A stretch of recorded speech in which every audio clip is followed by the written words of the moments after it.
Welcome to InterPartyConflict, the podcast where we answer your questions so you can have the best tabletop gaming experience possible. My name is Gabe. And my name is Jeff. And we are going to answer your questions today. But first, I have a question. Mm-hmm.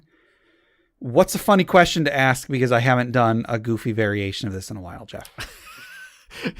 Yeah, it's what do we we're getting kind of bland with our intros. A little bit. I don't know.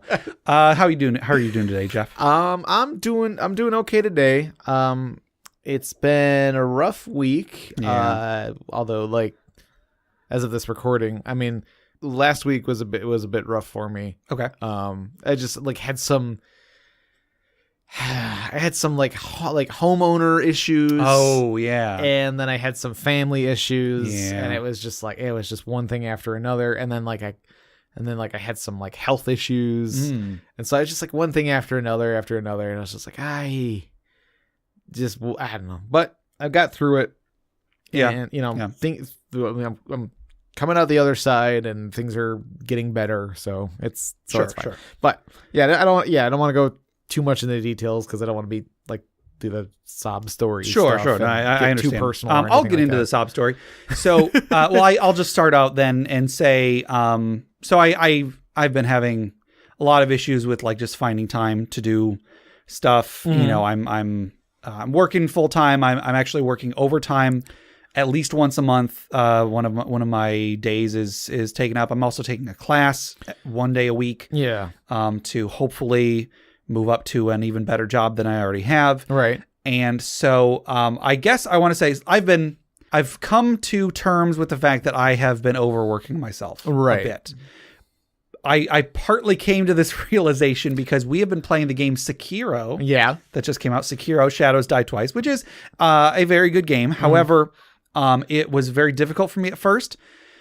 Partly because it's a difficult game and I had to put in a lot of time to actually just learn how to play it, but also because, as you pointed out to me, because I have so little free time, I was feeling very much like I had an obligation to get through it quickly, and so sure, yeah.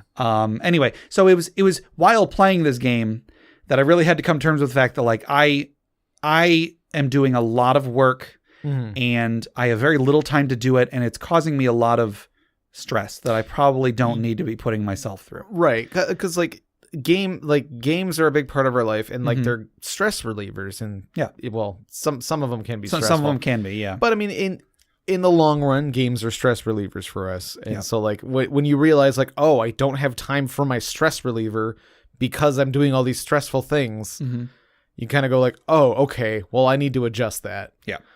So, and because I have so many things that I know I have to be doing, anytime I do take an hour here, an hour there to play a game or do anything that isn't directly work related, even like just having dinner with my wife, I feel guilty because it's like, I know I could be editing a podcast right now. I know I could be doing some writing or something. Yeah, because you could just bring your plate of dinner to your desk and do some work. Yeah. Like, instead of actually sitting down with your wife and enjoying dinner. Right. So I guess I just want to say I don't know exactly how this is going to articulate yet. I'll figure it out, but I'm going to try to, in some form, scale back a little bit of what I'm doing with the podcast. We're still podcast is still going to be coming out. Right. We're still going to be, having our signature goofs and everything. Yeah. I'm even going to try to have all of our Patreon stuff still happen, but I'm going to try and rework how I do a lot of stuff and try and cut down on some time stuff. Right. Yeah. I'm going to be trying to help edit the episodes when I can. Just so he doesn't have to be focusing on that all the time. Sure. One potential casualty of this, I don't know for sure, but one way that I'm seeing might just be a huge load off my mind is I know that for the last few months we've been talking up this actual play that we've been doing. Right. And it's getting to be very difficult to find time to edit it, let alone schedule another session to record and then edit that and so on.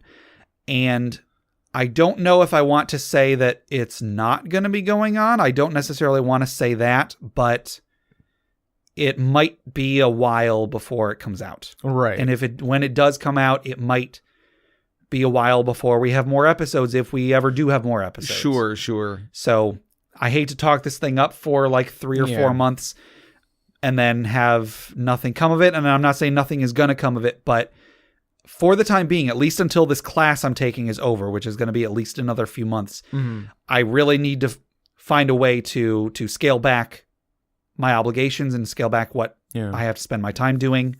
So for the next few months, I hope all of our listeners can stay tuned and sit tight and,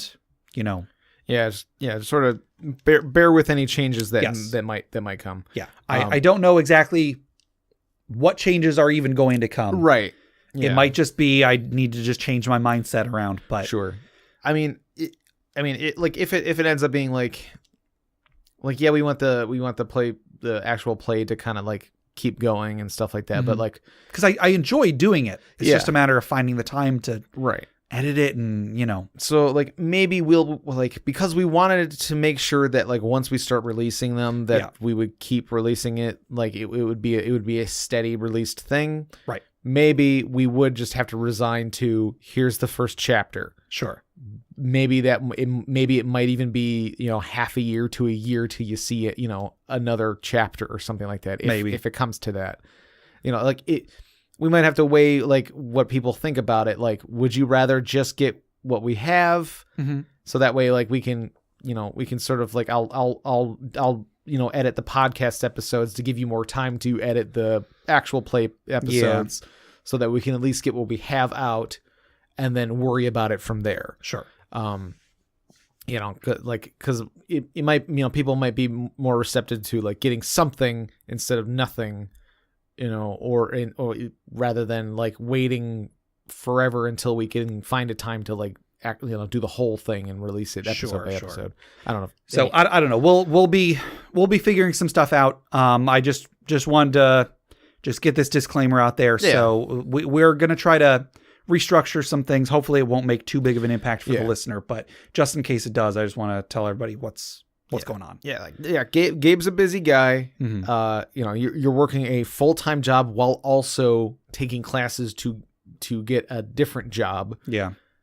While also editing a podcast, while also, we're recording the podcast, that takes time. Yeah. The Roll20 game, you write your fiction and stuff like that. It's a lot of stuff to undertake. Yeah. Oh boy. My fiction, I don't know what I was thinking putting it in the lowest tier of the Patreon, because I spend more time doing that than pretty much anything else. Maybe not. The weekly recording and editing of a podcast over the course of a month does take up more time than writing a short story. Right. But man, every other Patreon reward is far less time investment than writing my short stories. Right. So, but you do get rewarded by it I'm doing it because I want to do it. Yeah. The whole reason I put it in the Patreon is because I want to get back into writing, and this is a good thing to do that for. But having to stick to every month, I got to get a thing out, and it's sometimes I'm just too busy to do it until the last week and so on. Right. So anyway, I just wanted to say, everybody, like, it's been hard to accept that maybe I'm overworking myself. And I do want to try to keep things as standard as possible. So hopefully nothing will change. But just in case they do, I just want to tell everybody. If you guys want to help, you can, 1, spread the word of our show to more people. 2, maybe check out our Patreon if you have not, because the more it's sort of a lofty goal at this point, but like if we get enough funding to like hire somebody to edit our episodes or something like that, that'd be the dream right there. Like if somebody, like, because like our episodes are formatted, it's pretty much the same every single time. So like paying a guy to edit the episodes wouldn't be that big of a deal. Like we would be able to entrust somebody else to editing the podcast episodes, because they're a very strict format, so it's really not that hard to do. It's just time consuming. Yeah. So being able to pay somebody to do that'd be, that would help out a lot. So if you've been thinking about it, maybe check out the Patreon, see what you can spare for us. And where can people find that Patreon, Jeff? They can go to patreon.com/InterPartyConflict. There you go. So there's a few tiers. You got You can pay $1 or more. If you get to $5, you get access to our bonus episodes. Mm-hmm. We just recorded a bonus episode for this month. We did. Which, spoiler alert, it's about spoilers. There you go. Or get up to if you get up to $10 a month, you can join us for the Roll20 games, which should be the day that this episode goes out. Sure, will be this month's game. Oh yeah, okay, yeah. Which would be another Paul Blart, I think. Yeah. Because last month we actually had some cancellations at the last minute, so we we didn't have enough people to play it. So we're gonna again with the issues I was having, I couldn't make it. So. And hey, then I understand. And so no matter how many people we have, even if it's just me and one person, we'll try to make something happen. I'll make the best single player Blart venture I can. Sure. So yeah, anything you can spare for that would be good. Yeah. And again, rate us, review us on iTunes absolutely. And stuff. We haven't gotten an iTunes review in a while. Yeah, so we got one after I had that episode where I was like, "Oh, everybody give us bad reviews," and we got a review. It wasn't a bad. It was had the trappings of a bad review, sure. But it was very lighthearted and constructive. Sure. So, before we get into the actual episode, I wanted to mention last week. We had a bit of a change to the show. Sorry to start off with a downer. I want to get into some more fun stuff. More lighthearted stuff. I think last week's episode was a lot of fun. Yeah, we had a good time. My voice went through some changes. Oh yeah, and my name as well. we were calling ourselves something different. See, but then if we're gonna try to keep up that charade, right? Does that mean that I'm Skylar or that I'm Lisa? Skylar recently got a red zip-up hoodie. Okay. And so she's walking around going, I'm Gabe. So she does that all the time now. So yeah. Lisa does that all the time. She'll sit in my recliner and she's like, oh, look at me. I'm Gabe. I love RC Cola. I wear red. Right, yeah. I had somebody at work the other day come up to me and be like, why are you always wearing red? I'm like, that's my favorite color. Favorite color. I don't know what else to tell you. Yeah. So I thought that was a lot of fun. Yeah. The girls, they're good sports. They're pretty nervous about it. They were understandably. I mean, we've been doing this for a long time, mm-hmm. and when we first started, we were much more nervous in front of the mic and everything. Right. So I'm very happy that they did it. I was. On one hand, I was expecting them to do it for 5 minutes and then be done. Yeah, but to their credit, we would have been acceptable about it. It's like yes, okay, well, do what you're comfortable with, go for it. Right. But no, they went for it for a while. They did a pretty good job. It was hard to edit that episode because there's a lot of stuff that I had to cut out, obviously. Sure. But then there would be there were times later where there was a really good goof, but it referred back to something that I had cut out. So it's I got to cut that out. Oh, yeah, too. Dang. And then I wasn't sure how much of us laughing and chatting in the background was going to make it in there. Ideally, I would have liked to cut it all out, but I think there were a couple parts where I was like, this works it works a lot better if we are not cut out. Right. So anyway. It's all part of the goof. Hopefully our listeners had a good time listening to that episode. Yeah, I hope so. So anyway, Jeff, do you want to go ahead and jump into this episode? Yeah, let's do it. Okay. I want you to imagine that a friend of yours has asked you for help. Okay. Cleaning out the garage. Oh, okay. So you go over to your friend's house and you get there, you get into their garage, and the first thing that hits you is just the sheer amount of boxes, of junk. They've just got so many random items everywhere. Okay. And you're just thinking to yourself, what the heck? And so you go and you go to get rid of a pile of newspapers from 30 years ago. And you're like, what the heck? Why does this person even have this? Yeah. And as you do, you lift up this stack of newspapers and you notice that deep within this big pile of junk, you see some gold glinting in there. All right. You start to notice it.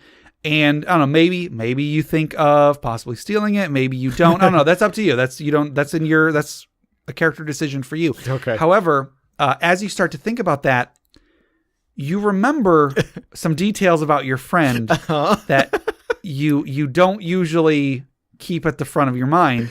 Sure. And we're talking about the scales. I guess we'll just get that right out there. The snout like face. I mean, the teeth. The breath weapon, and then you start to think to yourself, you realize what you're doing. Jeff. What? You're cleaning out the Dragonborn's Horde.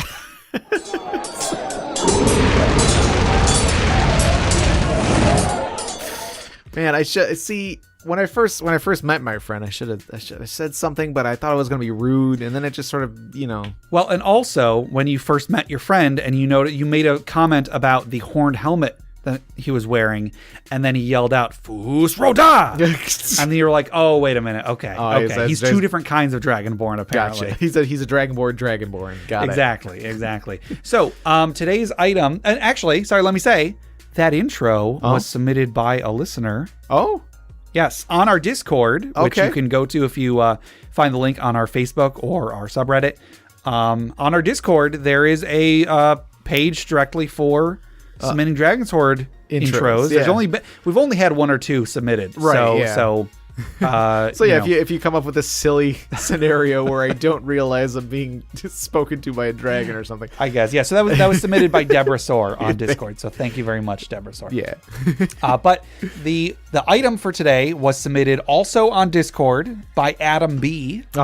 This item is the Cloak of the Lightning Wolf. Ooh.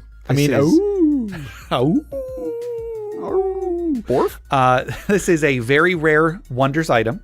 It requires attunement. And this cloak of dark-furred direwolf is trimmed with aged black leather.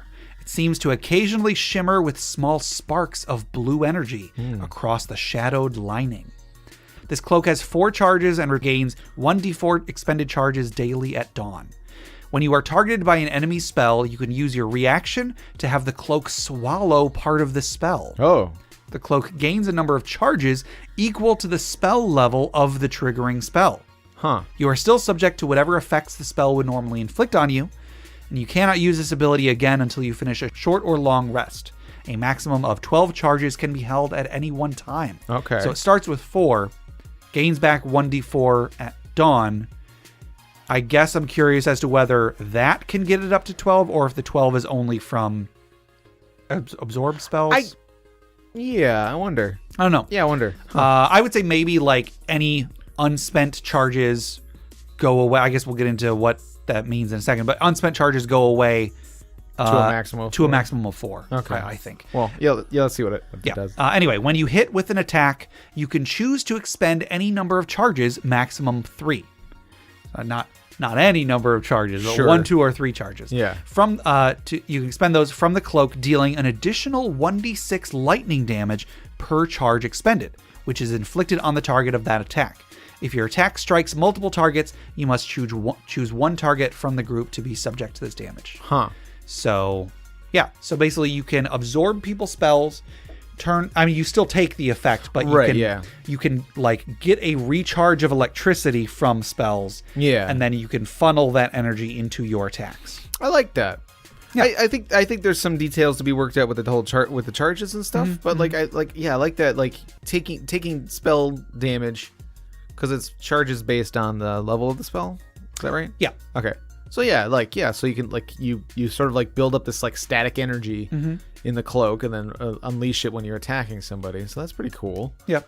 Kind of makes me think of there's an X-Men character, Bishop, if I'm not mistaken. Ability is to absorb kinetic energy and then redirect it or something. I don't know if he still takes whatever the energy is or whatever, but I do like that. This would be way too powerful if it was that you actually just absorb the spell and don't take the effects. Right, yeah. But if you're still taking the effects, Right, which and that's something you can do once per day. So once per short or long rest. Short or long rest. So you can, so if you get hit by a spell, you could be like, okay, well that was only a 1 level spell. Maybe I don't want to, use it up there. So good point. You're waiting for that moment where you get hit by a powerful spell. You're like, you know what? I'm gonna get a little boost from that. Yeah. Now I'm wondering, again, with more going more into detail of the mechanics, are those extra dice of damage? Can those be multiplied with a critical? That's a good question. And if it does, would that also expend more charges? Ooh. So I think that'd be a good balance. Like you could multiply it, but it takes more charges. Only up to the as many charges as you get. So you can only use an extra 3D. You can only get an extra 3d6. Was it? Yeah. 3d6 of damage, but you score a critical, but you only have 4 charges. Oh, so you just get 46. So you get 46 or something like that. So there's Okay, still like a bit of a okay. limiting factor there Yeah. to it. So because like you're still expending the energy or something like that. So yeah, I don't know. That's a good question. little details that I have questions on, but but other than that, like even with that, Sure. I think this is a really cool item. Yeah. I like the theme of it. I like the idea of a lightning wolf. Yeah. Yeah, when you think like dire wolf, you think like a frost wolf or like an Arctic wolf or something like that. Like just wolves in general. I guess you can sometimes think that. Yeah, because there's the winter wolf, which is a D&D staple enemy. Right, and then there's like the stark wolves of Winterfell. So it's thematic for wolves to be unless they're hellhounds or something. But that's different. That's a different thing. Yeah. So yeah, lightning wolf. That's pretty cool. Yeah. Yeah. This made me think of two things. Number one, how Lisa and Skylar had they were trying to figure out what a dire wolf was. Oh, sure. Last episode. Also, this kind of makes me think of Sekiro. I feel like this could be an interesting thing on piece of armor or something to get in that game. Not that game has armor, but there's not really any like cosmetic changes or anything like that. Yeah, nothing huge. I don't know, just like I like the idea of a wolf fur. And the main character is referred to as he is. Oh shoot, I didn't even think of that. Yeah. Anyway, yeah. So that's the cloak of the lightning wolf. So thank you very much, Adam B. It's a really cool item, and so that was submitted via Discord. So if anybody wants to get us items and such. The Discord is one method of doing so, but what are some other ways? What is one way in particular I'm thinking of, Jeff? If somebody wanted to submit questions for us to discuss, items for the Dragon's Hoard, or stories for the Funeral Pyre, or Dragon's Hoard intros, how would they get those to us? I think the way that you're thinking of is emailing. They could email us at InterPartyConflict@gmail.com and send it to us that way. There you go. That is correct. Before we go any further, we have a giveaway to give away today. Oh, yeah, that's right. We're giving away a copy of Chapel on the Cliffs, courtesy of Goblinstone. It is a great spooky and... I was going to say spooky and dooky, but that's bad. A spooky and scary adventure involving undead and stuff. So, yeah. Jeff, who is our winner this week? Our winner this week is Billy B. Whoa, winner. Gobble, gobble. Yes, congratulations, Billy B. You should be getting your copy in your email sometime soon. If you don't get that within a week or two, let us know, and we'll get that sorted out. Yeah. And Jeff, if anybody wanted to enter this drawing, because we do a drawing every week, how do they enter? They can enter by sending us an email at interpartyconflict@gmail.com, but put Chapel on the Cliffs in the subject line. That is correct. Awesome. And then 2 for 2. All right. Yes. We already talked about our Patreon. I'm not going to really harp on it too much, but we've got some cool rewards on our Patreon. So go and check that out if you want. See if anything appeals to you at patreon.com/interpartyconflict. And thank you to everybody who has been a patron so far. Yeah. Even if you're not a patron anymore, like we've had in the last few months, we've had a few people either cancel or reduce their their pledge, and that's fine. We understand whatever happens, but we're still thankful to everybody for giving us some of their hard-earned money to continue making this show. Yes. Also, I want to direct everybody to the other podcasts on the Crit Nation Fellowship, including Crit Academy, which I guess is run by Crit. Crit Nation, who has a purple hat. Because there's a purple hat in the to her credit, she is correct. She was pretty spot on. She was pretty spot on. So check out Crit Academy.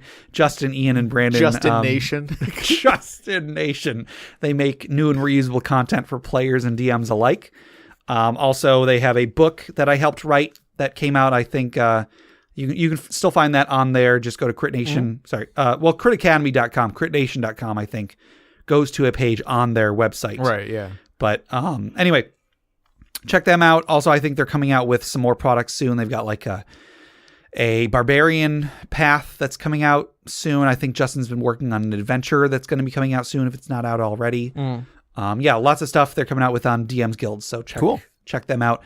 Also, check out D&D Character Lab, which is a great podcast where Garen and Dan make characters every week and then pit them against each other and debate whose character is better. Also check out Brute Force and Ignorance. They are an actual play podcast on the Crit Nation Fellowship. So check them out. They're great. So yeah, check out those podcasts. They got some great stuff. And you ready to get into some questions? Sure. Okay. So we have a question from Holy Blades 777 on Discord. How do you handle burnout? Yes, and this is rather fitting, but it is also, it is not just it's player burnout, DM burnout, gaming burnout. I guess all kinds of burnout, but we'll try to focus on gaming related burnout. Right. I had a period where I was definitely going through some gaming burnout back when I lived in Tennessee. It was around when 4th edition D&D had been out for a while, and Pathfinder was like starting to become really big. But I hadn't really gotten into Pathfinder at the time. But I was playing 4th edition D&D, and I enjoyed it, but I definitely started to experience some burnout. Okay. I guess let me try to talk about some possible causes for burnout. In my case, I think I started to get burned out because I hadn't really been able to find a group that was like really exciting. Like the groups that I'd been a part of, nobody really was super focused on the game. The games didn't stick together very well. So it was partly because of issues with finding a group. It was also because of the fact that like I'd been putting in a lot of work, and because we hadn't had a stable group, I felt like the work that I was putting in wasn't necessarily for a purpose. Yeah. I think that burnout largely comes from a lack of excitement for what you do. Sure. And lack of excitement for what you do can come from feeling like what you're doing isn't being appreciated, or feeling like it doesn't have an end goal.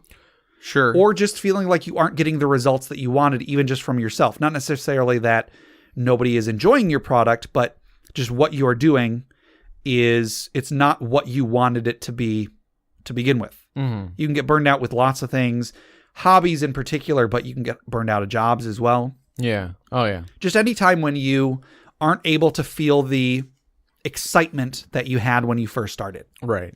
I mean, like, yeah, that happens with so many things, and it's like it happens with things that you don't expect it to sometimes too. Mm-hmm. D&D is a game. You're supposed to be having fun, and getting burned out at it can be really discouraging because you're like, well, I'm supposed to be having fun.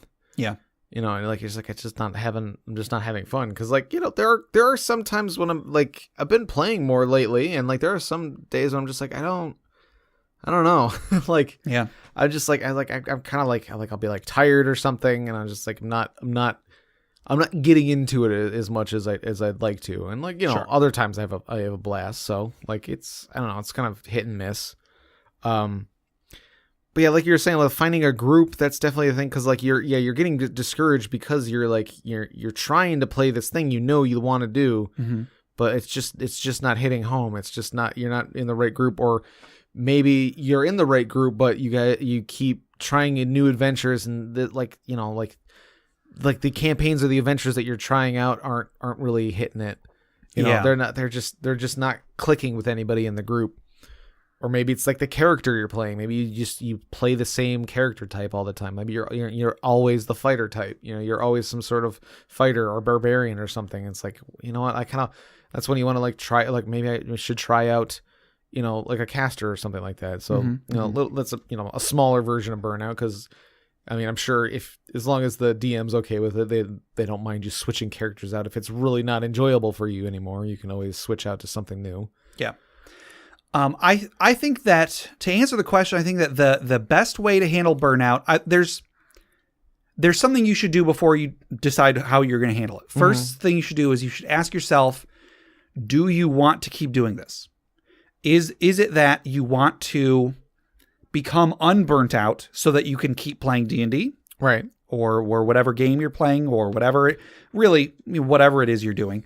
But I guess in the context of tabletop role-playing games, ask yourself, do you want to keep playing? And so do you want to resolve it with that in mind? Or do you want to take a break from it? Sure. Because taking a break from it can be a good solution. Right. Depending on what it is. It might lead to you coming back rejuvenated, or it might lead to you not doing it anymore. It might lead to you not playing that game anymore. It might lead to you not, really pursuing whatever your pursuit was for some time. Yeah. And that's not necessarily a bad thing unless you want to keep doing that, unless you want to keep playing that game or, running that campaign or whatever. If that's the case, then I find the best way to handle burnout is to change things up. Yeah. In my case, it was I stopped playing 4th edition D&D. I played Pathfinder. Sure. And I had a good time. I didn't play Pathfinder for a long time because eventually, I moved back to Michigan and 5th edition D&D came out and I started playing 5th edition D&D. Yeah. But the burnout came from 4th edition was not what I was looking for at that time. And so the more I tried to play 4th edition, the more I got burnt out. The more I felt like something just wasn't right. Sure. It just wasn't working. So just change things up. Yeah. Try to find something that does make you excited to do what you want to do. Yeah. I mean, or just, I feel like taking a break could be a good thing. Cause there was a long period of time where I just hadn't played much at all. Mm-hmm. And it wasn't until cause it was years ago when we played a few 4th edition adventures. Yeah. And before that, it had been forever since I'd played. And then I've only recently been in a couple groups, and one of them sort of paused indefinitely for who knows how long, and the other one we meet when we can. Sure. Because I mean, hey, like was addressed in last week's episode, we're adults. Yeah. We're adults. I imagine most of our listeners are adults, not all of them, but as adults, it's hard to find time to do stuff because you have so many adult things that you have to devote your time to. You have to, work a job. You have to maybe go to classes. You have to fix stuff up around the house. You have relationships that if you don't kindle them will eventually go cold. You've got to keep trying to keep your adult life going. And sometimes when you have an elective hobby like Dungeons and Dragons or playing games or whatever, sometimes those can get pushed to the side. Sure. So it is hard to find time to do all the things you want to do, and that can lead to some things getting cut for an indeterminate amount of time. Right. Yeah. Yeah. It's a really insidious thing because I feel like every time I have gotten burned out with something, it's really hard to admit to yourself that that's what's happening. Sure. And so it might just be oh no, I'll just keep at it. My attitude about it will get better. I just need to get out of this funk that I'm in or whatever. Sure. Right. Yeah. And sometimes that's the case. Sometimes it's not. Do it's like a writer's block situation. Yeah, sort of. We have another question that is actually very similar to this one. And that's, it's how do you get out of a rut as a DM? I want to cover that on a different episode because I think that is a different, similar, but different problem. Sure. And so I think that can have its own solutions, but with I guess maybe similar solutions, but I still think it's a different issue. I think with burnout, you have to decide whether this is something you want to keep doing or not. And then if it is, change things up. Yeah. And then maybe come back to what you were doing originally, after you've gotten your head out of that same space or whatever. But if it's something that is not something you want to be, because it may just be that you don't want to pursue that at the moment. You don't want to play that game right now. You're sick of that game. You're sick of that project. And then in that case, hey, take some time off. And then you might realize, I don't necessarily want to be doing that. Right. Yeah. It's not that I was having a bad time with that game. It's that, I just don't want to be playing. Yeah. I mean, we get that with I always equate everything back to video games. Oh yeah, definitely. But I mean, video games, you play a game until you're done with it, and it's not necessarily that you finished it because there's plenty of games that kind of have no end. Yeah. But I mean, a game like World of Warcraft. Sure. Yeah, they keep coming out with expansions and stuff like that. But even between expansions, I used to play it a lot, but I would kind of burn out on it for about I'd play it for months on end, and then I'd be like, okay, I'm done. Yeah. And then the next expansion would come out and grab it and and start over again. They pull you back in. Yeah. Well, but that's changing it up. Yeah. That's taking a break and then change and then coming back to it as it changes. So that's how you you kind of keep it going. That's why I played it for several years straight. Yeah. With some breaks here and there, but I always kept coming back. Because they pull me back in. But yeah, like in like I have plenty of games that like I could play nonstop for for days and weeks. Mm-hmm. But at a certain point I get burned out on, and I might come back to them later. Like Minecraft. Sure. I play a lot of Minecraft, but I probably haven't touched it in the last year. Because I just I played a lot of it for several months. Like Steve and I played the crap out of it for a long time. There was a good period of time where the three of us would be playing. Yeah. So that's a fun game, but you do get burned out on it, Yeah. The Dark Souls series is definitely a series that I've put hundreds and hundreds and hundreds of hours into, and in my head I'm anytime I could just go and start playing a Dark Souls game and have a great time. Yeah. But I do remember there being a distinct point where I got burned out with the original Dark Souls. Sure. And it was right around the time when I did a Nerd Night presentation back. It was either before we started this podcast or just early on when we were doing this podcast. I would do these Nerd Night presentations at the library. And I did one about Dark Souls, and in doing so I had to put together a PowerPoint on it, and I had to get all these screenshots. Yeah. And so I had to play through the game several times in a short amount of time. And the fact that I was suddenly playing the game as an obligation rather than as an elective made me realize oh wow, I'm actually not enjoying playing this game right now. Mm-hmm. And I can't say I've completely gotten out of that burnout, but for a long time I did not want anything to do with that game. The sequels, sure, if we were gonna start new characters in Dark Souls 2, or if Steve needed help in Dark Souls 3, I could do that, but going back to play Dark Souls 1 was really difficult to do, even though in my head it's I love Dark Souls 1. Shortly after that, maybe a year after that, they came out with Dark Souls Remastered, and I was heck yeah, I could play Dark Souls anytime. So I bought the PC remaster and I bought it on the Switch. And then I go to play them and I'm oh, I love this game, but I am not excited to play it right now. Yeah. I mean, that happens. I've sort of gotten out of that. I did put in some time playing it on the Switch, because it's the Switch. The Switch, I feel is such a different experience. Sure. No matter what you're doing. Right.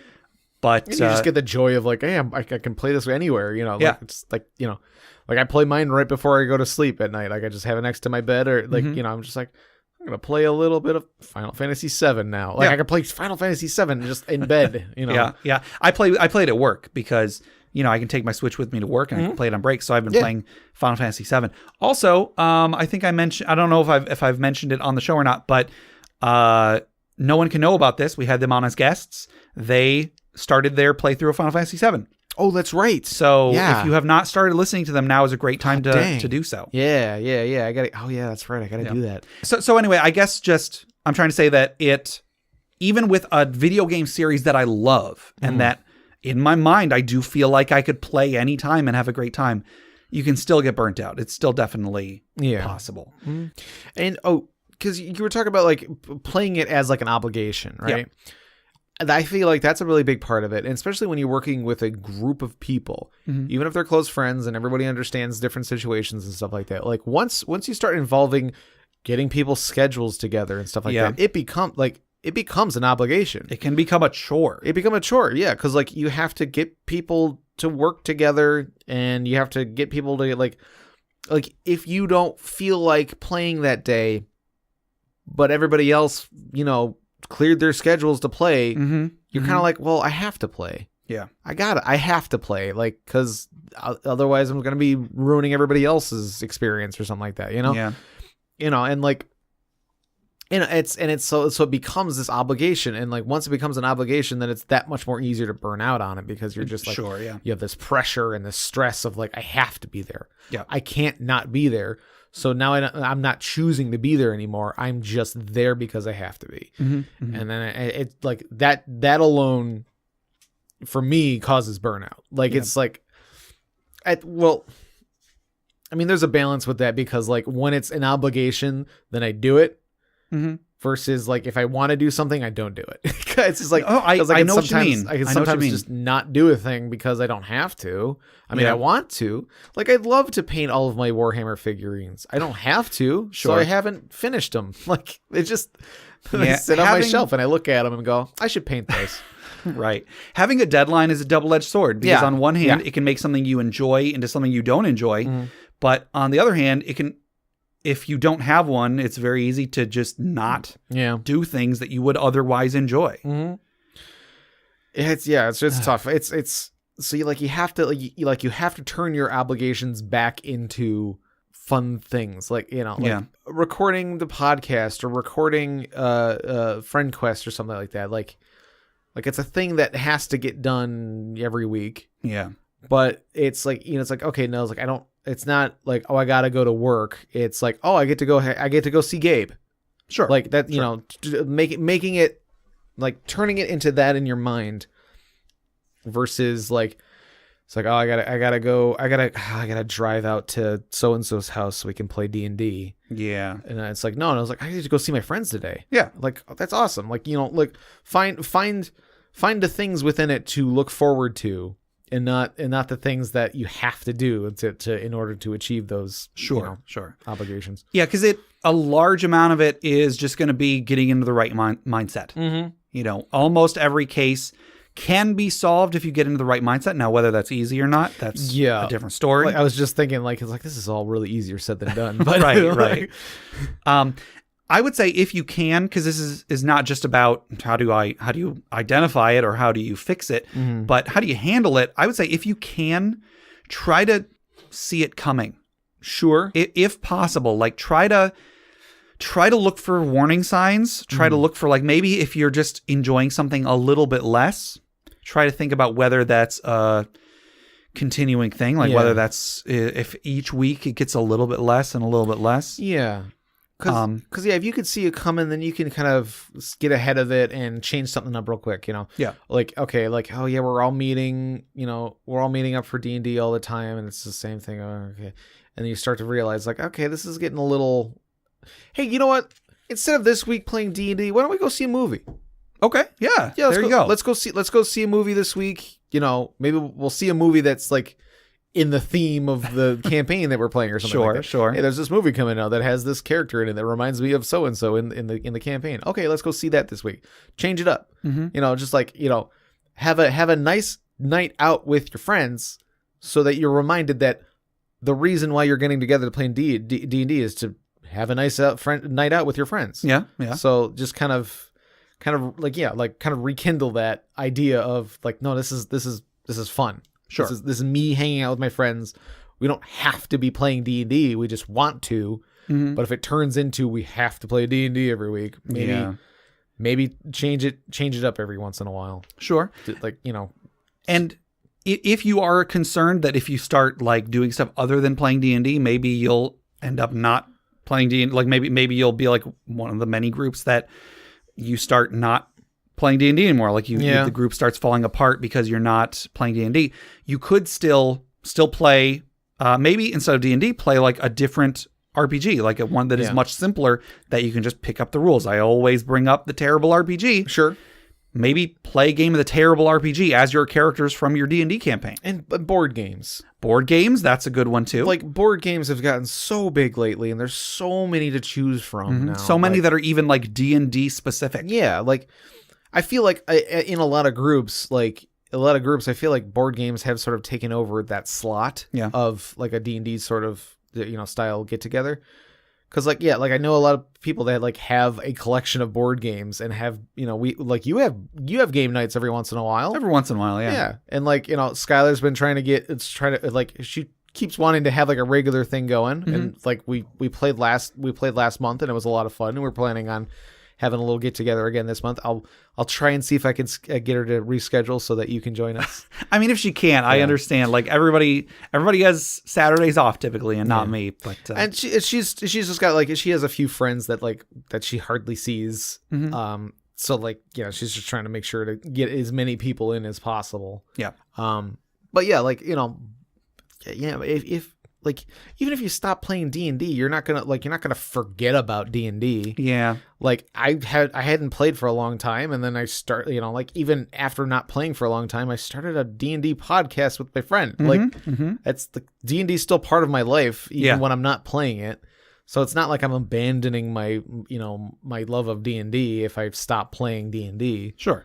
Well, I mean, that's actually an idea, and it's probably going to sound like a joke, but it's not really. Maybe look into starting a D&D podcast. Sure. If it's hard enough to get everybody together every week to play D&D, maybe if you can get one person together to talk about D&D for an hour. Right. And then next week, maybe if that person can't get together, get one of your other gaming buddies together. Yeah. Starting a podcast is not difficult. There, depending on how good of like audio quality you want there to be, there's a bit of a buy-in. There can be. Yeah. But as long as you're doing something that you enjoy, hey, you're doing a great job. Yeah. Yeah. Yeah. So that's the answer. To handle burnout, start a podcast. Yep. All right. Well, I think that'll do it for that question. And we didn't. So last week, Lisa and Skylar did not read the social media discussion question from the previous week. I purposely did not want to overload them with nerd stuff to do. Right, so we'll actually be going over both of those. We don't really have a ton of responses for either, so it's not going to take forever, but I'm going to move on to those. So first thing I want to do is I want to talk about the discussion question from 2 weeks ago, and that was, what is your favorite weapon or fighting style? Do you recall what your answer was? I think for a while I was a sword guy, but I want to say I'm more of a hammer. Okay. But then again, pole arms are pretty good too. Pole arms are pretty good. It's tough. It's tough. I get into moods, and I'm right now I'm between hammers, spears, and daggers. I don't know. I'm all over the place. All over the place. All right. Yeah. I think I said sword and board. Sword and board. Yeah. Usually my favorite. Over on Facebook, the DM's Council said the best fighting style is having the wizard tell the fighter where to put the pointy end of his weapon, and having the cleric keep an eye on the rogue. Sure. Okay, bit of a different meaning than we intended. That works. But Lath says favorite weapon is longbow and with sharpshooter, and running it with a rogue fighter build. Nice. That's pretty. Pretty deadly. Yeah, that's pretty good. Jonathan says in 3.5 it was 2-weapon fighting with a long sword and short sword combo. Because there was all sorts of rules on 2-weapon fighting in that edition. You could get, like 10 attacks altogether with like 5 with each weapon. Yeah, jeez. In 5th edition, his favorite is great weapon fighting with a great sword. So that's always good. Peter K says long sword with dueling. So I think like a single long sword. Okay, yeah. That's pretty cool. When I was doing foam sword fighting, there would be people that even though they could have a shield, just fight one-handed. Sure. They was called a blue weapon. So single blue is what they would say. Even though there were arguably better options, that was just some people's preferred right. Preferred you don't want to be weighted down with the shield or, Yeah. And also, like, if you don't know the fundamentals, if you have a shield, you can get hit in the arm with your shield arm, and then you don't have that shield anymore. Or someone with... Sorry, I'm getting too into the rules here, but if someone with a two-handed weapon could, like, quote-unquote, break your shield. Sure. Which means you can't use it anymore. So, like, at that point, if you don't know how to fight with just a single blue weapon, then you're out of luck. So some people just focus on the basics. Brandon says, Krav Maga for defending yourself. But when the orcs and dragons show up, I keep a hand-and-a-half sword in the coat closet by the door. Okay. I'm not sure if he means in real life or in the game. He might. Yeah, maybe both. I mean, I know plenty of people with several swords in their keep. And, a hand and a half, that'd be like a bastard sword, right? Yes. Yeah. Jeff, language. Oh, sorry. Caitlin, and if I'm not mistaken, this is Caitlin from Adventures in Aurelia. Says, I've got the unpopular opinion that my favorite style is ranged. I really love using a bow in combat. Right now I'm playing a rogue and a ranger, both of which primarily use their bows. Nice. Over on Reddit, Just D-Scan says, sword and board. In addition to being the classic heroic armament, it's versatile. Need some defense? Raise that shield high. Need some offense? Go ahead and two-hand that longsword. Its versatility only gets better once you add in fighting styles and or feats. Cool. Lord Grape Juice says, any big, heavy, blunt object, mace, hammer, flail, even a shield. One-handed or two-handed, doesn't matter. Nothing like smashing goblin skulls with a massive flail or smiting the undead with a morning star. Also, I like paladins, and that helps. Sure.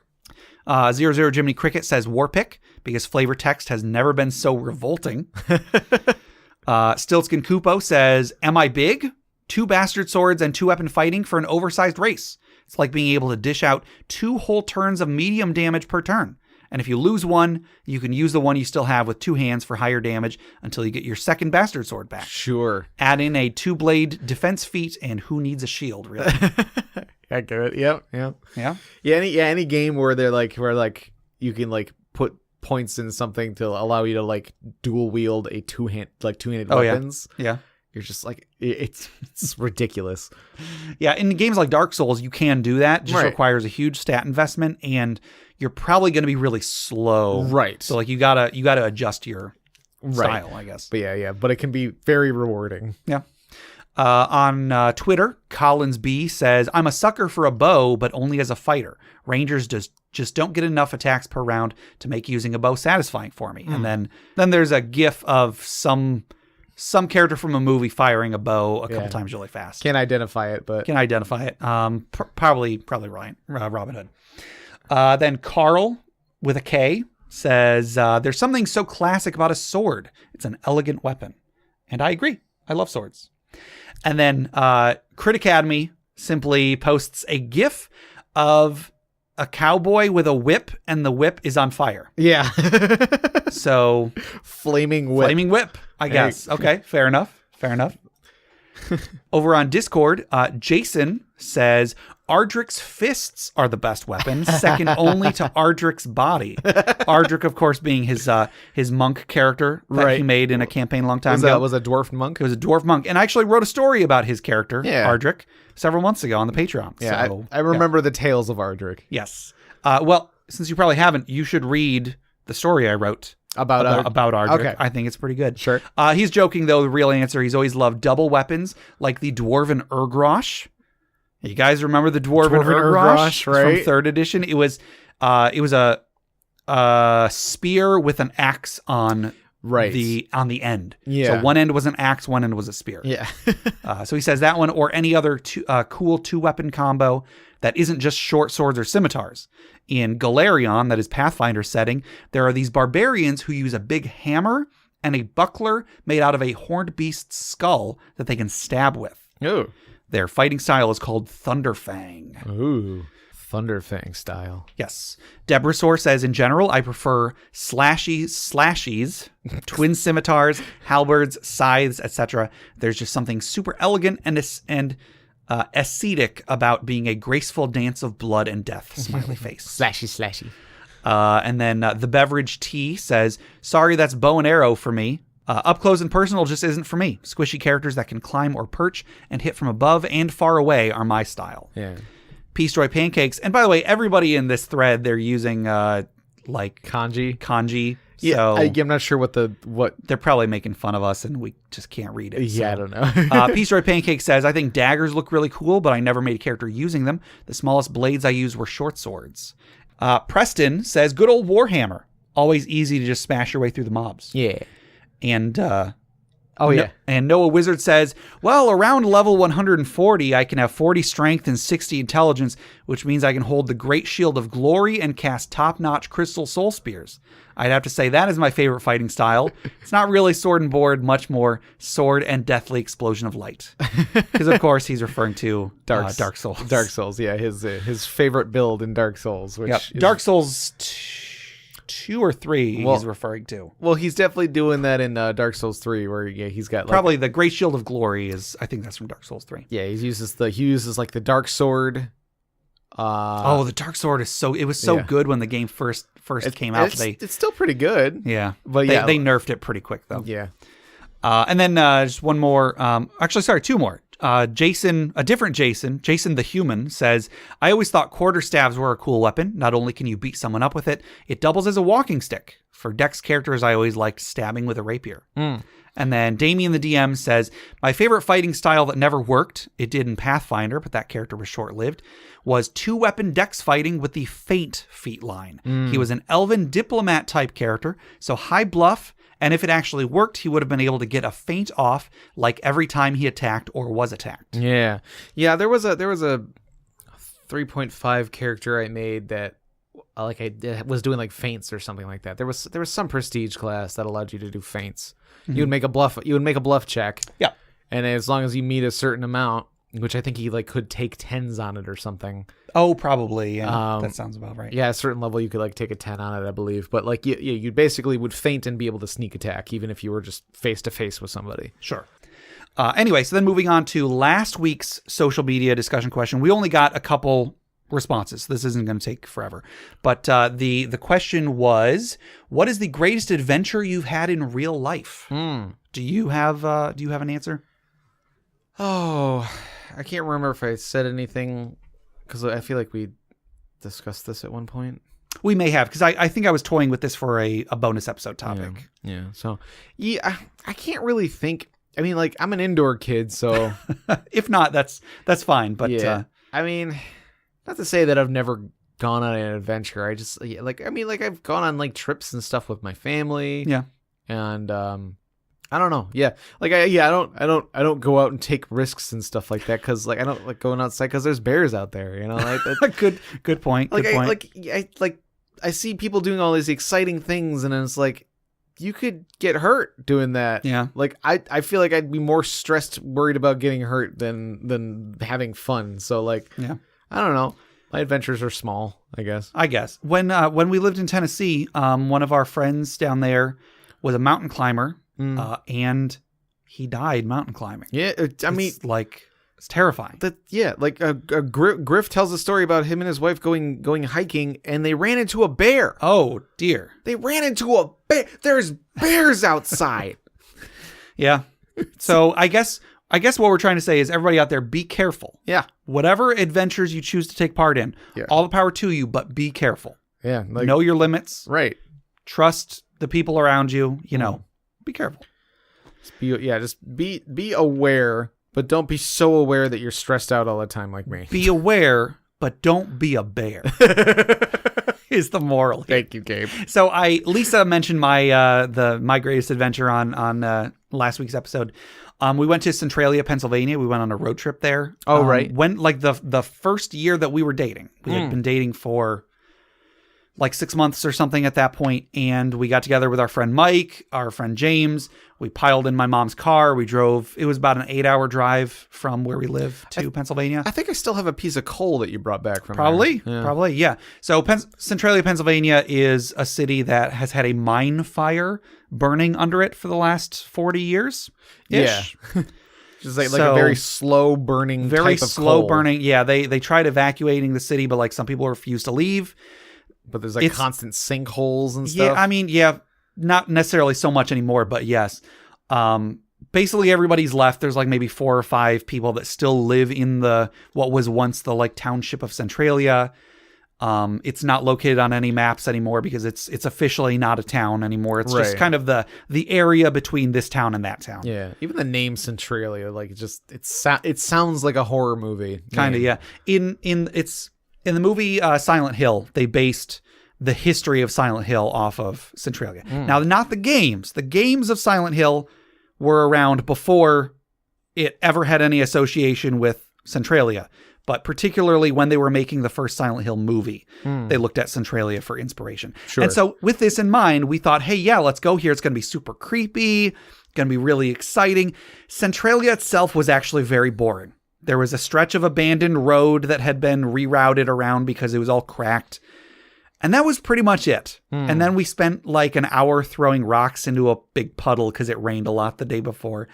The trip, that part of the trip was not very exciting. I did sensationalize quite a bit of it for my fantasy fiction in October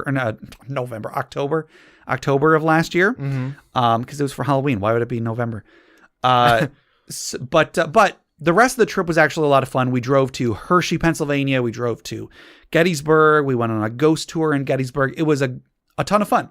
It was like the first big real road trip I had ever been on by myself without like my family. And it was a lot of fun. It was definitely an adventure. And I would say that was the greatest. Yeah.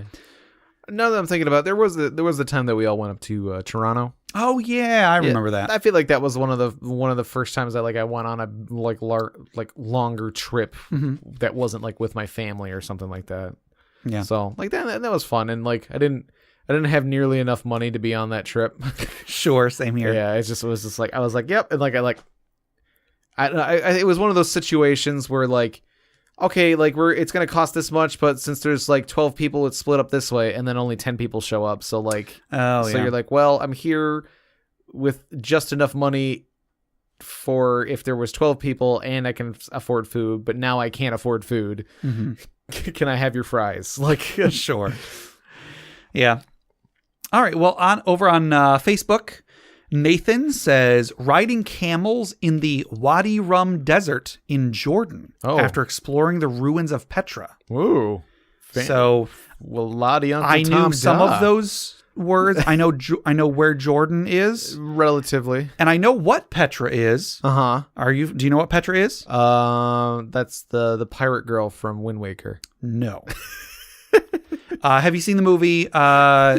There's this little heard of movie called Indiana Jones and the Last Crusade. Tetra. It might be Tetra. Anyway, go on. Have you ever heard of this indie movie called Indiana Jones and the indie movie? The indie movie that was unintentional, but yes, the Indiana Jones and the Last Crusade. Yeah. The place where the Grail is held, that it looks like a temple carved out of the mountain. Sure. That is actually the Grail is not there. Don't worry. Okay. That's a landmark in somewhere in the Middle East called Petra. Sure. I think it might be short for something longer, but yeah, Petra. Apparently Nathan went there. So good job, cool, Nathan. That was all of them on Facebook. Like I said, we didn't really have a ton. We didn't have anybody on Reddit. On Twitter, Carl says, I've had a few adventures. I lived in the Arctic for 6 months and saw the North Pole. Oh. I marched 160 kilometers, so 100 miles, in Nijmegen, Netherlands for over 4 days. I apologize to everybody in the Netherlands for my pronunciation. I've been to the depths of the ocean in a submarine. Excuse you. I've been married twice and I've helped raise 6 kids. Well, I'm adventured. Dang. Yes, you are. Yes, you have adventured. Well done. I've adventured. Sorry, is what he said. Good job, Carl. Way to go. Well, I sit in my house and I record a podcast. So take that. We read about other people's adventures. Yes. You know. And then one more on Twitter. Crit Academy says, marriage. It's been full of challenges and treasures. A truly exciting adventure. Yeah. And I can't argue with that. That is definitely an adventure. Now, we got a few on Discord, a couple of which are actually pretty long. So if you want to read those, there you go. You should come to our Discord. Okay. Yeah, that's a better way to do it rather than read for quite a while. Jason on Discord says, when my wife and I went to Scotland, we went to one of the northernmost islands. We trekked across the whole island, finding ancient standing stones and going into old cairns. Some we had to crawl into. It was creepy. Ooh. We even noticed these repeating magical rune etchings that we later incorporated into one of my wife's books as a visual representation of magic for her story. Cool. I have one of those books. Oh, yeah? Yeah, Jay's wife, Margaret, writes comic books for Marvel. Mm-hmm. Is it just Marvel, or is it? It might also be for other companies. I don't know. I know it's for Marvel though. And I own one of the comic books that she helped write, or that she wrote. Sorry, she didn't do the artwork, I don't think, but she wrote it. Right. It's like an adaptation of Macbeth, if I'm not mistaken. Okay. I'm trying to remember because I have a few of her works, but I can't remember which ones. If I'm not mistaken, I believe she wrote Windblade, the Transformer. Like the character of Windblade, I believe, is her creation. Okay. So she wrote several of the comics, if not all. I don't know exactly to what extent she wrote these things, but she wrote at least some of the Windblade Transformer comics. Yeah, I know she's definitely done some work with Transformers a lot. Yes. So yeah. Anyway, so that's what Jason is referring to. So definitely some cool stuff that they got into. And that actually reminds me, there was a time I was in Finland. And I went, there's like this like really old like naval base or something. Mm-hmm. I don't know how old it is, but it's on this like, I guess it's on this island, like right off the coast or something. And it's just like this really old stone structure. And there's like a lot of like little dark tunnels and stuff like that. And it was like, there was parts of it that was really creepy. Cause like you get down into this thing, you go down these like old wet, like stone steps. Yeah. And like you get down in there, we're just like a few cracks of light are getting in there. Yeah. And like you just see like there's more steps that keep going down, but there's no light down there. Yeah. There's no light down there. I'm not going to go there. Like, Sure. but I'm going to remember this though. So, Yeah. And then so again on Discord, the Beverage Tea says, I play D&D to make my boring life more adventurous. Right. Even my best adventure stories sound weak as water to me when I think of how to write them down without exaggeration. I have some funny and interesting stories that have elements of a good adventure story, but in real life, I am devoid of adventure. Well, I hear you, T. Right. I apologize, but hey, someday. Right. Someday you'll have an adventure to write about. But Noah Wizard is going to be a little bit of a personal reference, but he says, Joel once replaced the seats in his van with bales of hay. I am still alive. I treat that as an adventure. And Joel is a mutual friend of ours. Yeah. And he's actually a host of another podcast. There's a podcast called the 20-Year-Old Movie Podcast, I think is what it's called. Yeah, I think that's right. I don't know if they've come out with any episodes in a while, but he is one of the hosts of that. So Yeah. Joel is one of those people that he would replace the seats in his van with bales of hay. Right. I think Wouldn't he he? make his van into a convertible? Like he cut the roof off of it? Doesn't surprise me. Like I feel like he cut the roof off of his van. Maybe. To make it a convertible. Yeah. And then we have two stories from Peace Pancakes and Adam B, who they're great stories, but they are very long, and I don't know if I'd be able to do them justice without just reading the whole thing. Right. I guess.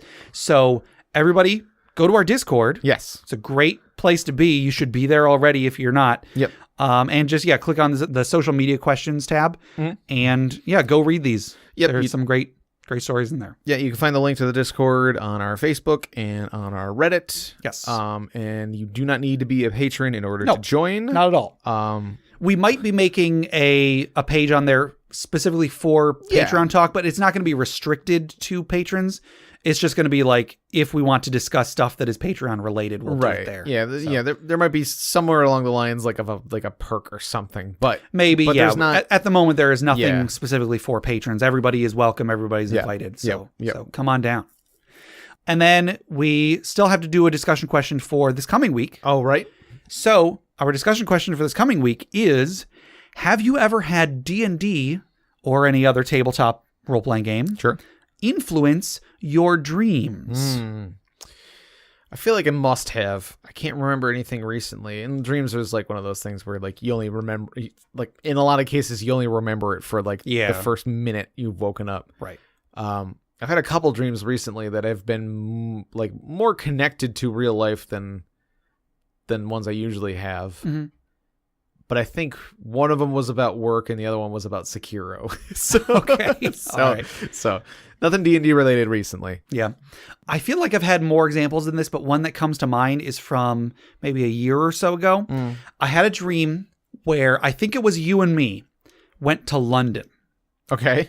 While we were in London, we were taking a tour of Buckingham Palace. Okay. For whatever reason, we strayed away from the tour. And we ended up in a room we weren't supposed to be in. Mm-hmm. And from another room came the Queen of England and one of her guards. Sure. And we were in super trouble until she noticed that I had my backpack with me and it was full of D&D books. And again, this is a dream. So I know this is stupid, but she was like, "Oh, what is that?" And we were like, "Oh, well, it's D&D. I briefly explained D&D to her and she was like, "Oh, I want to play." And so I ran a little game of D&D for you and the Queen of England and one of her guards. Her guard was there with us. Right. It wasn't just her. That would be foolish. Of course. Yeah. Of course the guard and would be there. I don't remember I wrote it down somewhere. I don't remember what she called her character, but I wrote down what she called her character and anyway, we played a short little game of D&D. She had a blast. And I asked her, I remember in my dream, I was like, "Can I talk about this on social media? Because I would love to tell people that I did this." And she said, she said we weren't allowed to say that we played with the Queen, but we could say, she gave me her character's name. She said we could refer to her by her character's name and I could talk about it like that. So I feel like I remember you mentioning this before. Probably. It was, I have dreams often. I don't tell people about them often. Right. So if it was noteworthy, I think and it's almost believable. Like after I woke up from this dream, I was like, I want to make that into a short story. Sure. I haven't yet, but I was like, yeah, that is a believable enough story. Yeah, it would be, it's almost believable because like I feel like someone like the Queen would like, she's just one of those figures that like would be like, oh yeah, what is that? Yeah, like should she be like, no, I'm sure she enjoys having fun, right? Or she's just, because she's just such, she is the Queen. Like it's kind of like her job to just be like nice and interested, and like it just, yeah. I don't know. It seems like a thing. It seems like a thing a Queen would do in like an awkward situation like that. Sure. It's like, oh, these guys are well-meaning. They're not here to wreck the place. They just got lost or whatever like that. How are you? Nice to meet you. Like yes, I am the Queen, but like, like I can see that this is an awkward situation, so I'm going to do the graceful thing and make it less awkward. Oh, sure. So it's almost believable that could happen. So maybe this is my way of, maybe it actually did happen. So this is my way of revealing it without actually revealing it. Right. No, we got clearance. We got clearance. Yeah, we got clearance. All right. Well, that'll do it for our questions for today. But before we close out, let's relax a little bit. Mm-hmm. Let's try to, make better use of our time. Let's take a deep breath. Let's relax. Let's remember those who have come before us. Let's toss another log onto the funeral pyre.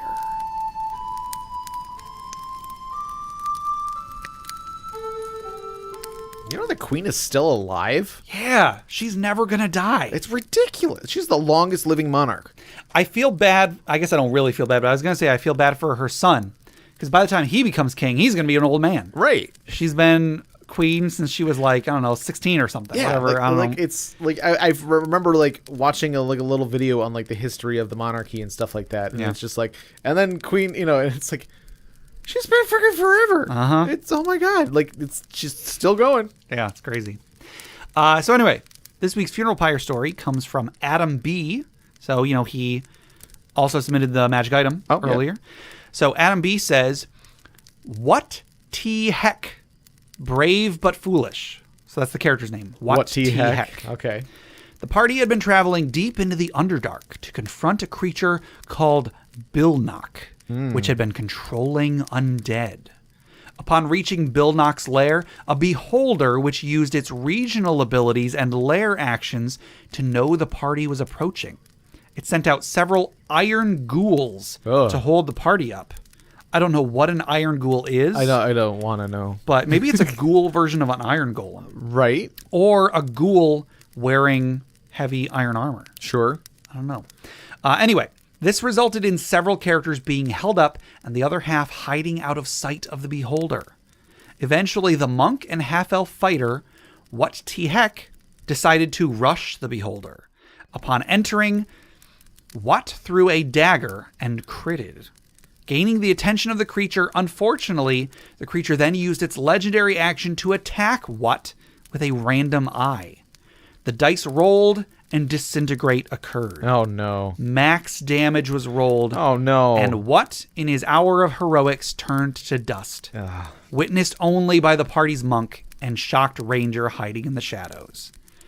It sometimes is good to remember not all heroes die a hero's death. Sometimes they just get an unlucky break. Yeah. So let's raise a glass in memory of the half-elf fighter as I say, what the heck? Clink.